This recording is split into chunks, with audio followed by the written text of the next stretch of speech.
Yup, that's me, ang si Kyle. And tulad ng ibang estudyante dyan, syempre, nag-i-struggle rin ako sa assignments.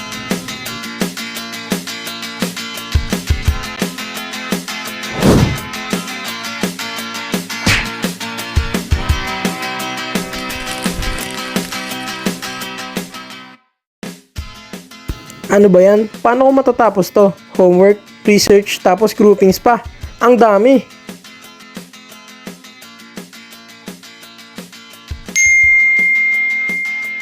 Need help with homework? Essays? Projects? Don't worry, we've got you.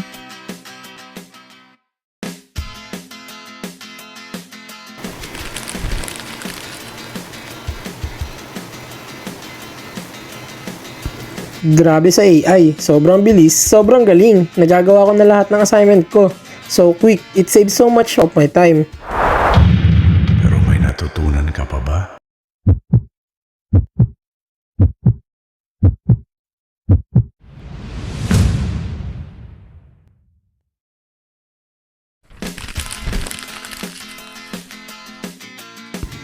Wait.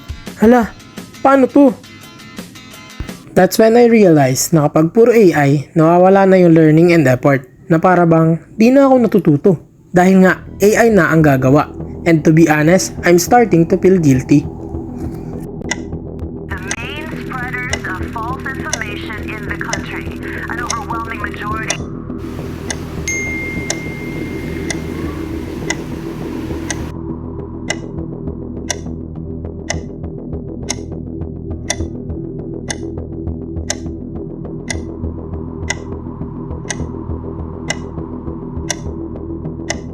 I'm in control. I decide now.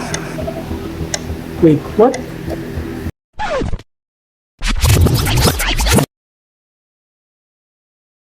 Wait, rewind. What if I use AI the right way?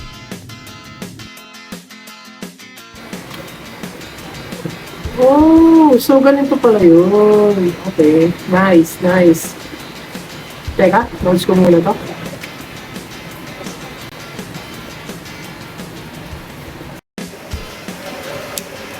Diba? Mas fulfilling kapag ikaw mismo yung nag-aaral, hindi yung copy-paste lang. At least, honest effort to. At wala akong tinatago. AI suggests some ideas for our project.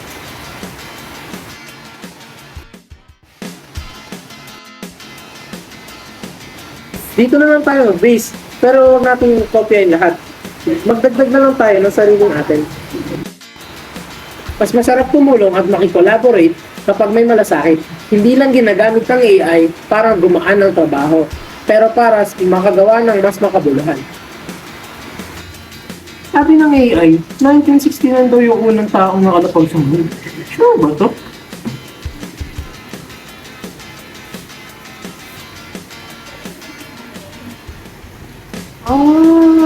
Confirm! Ito yung tamang gamit. AI gives quick info, pero ako pa rin yung may responsibilidad na siguraduhin kung totoo. Kaya kapag kumalat yung mali, ako pa rin yung accountable. Dapat may integrity kahit online.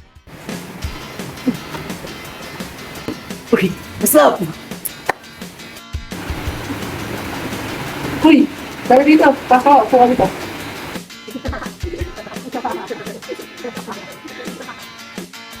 Mas totoo pa rin to.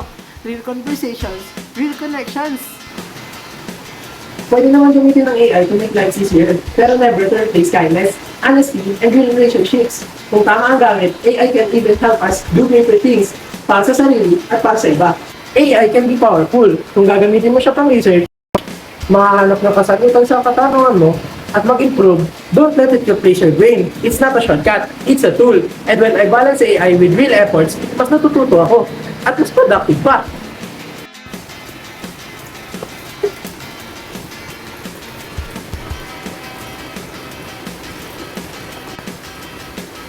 AI can help me, but it shouldn't control me. AI is amazing, pero ako pa rin ang bida. Ako ang may effort, ako ang natututo, at ako ang may control.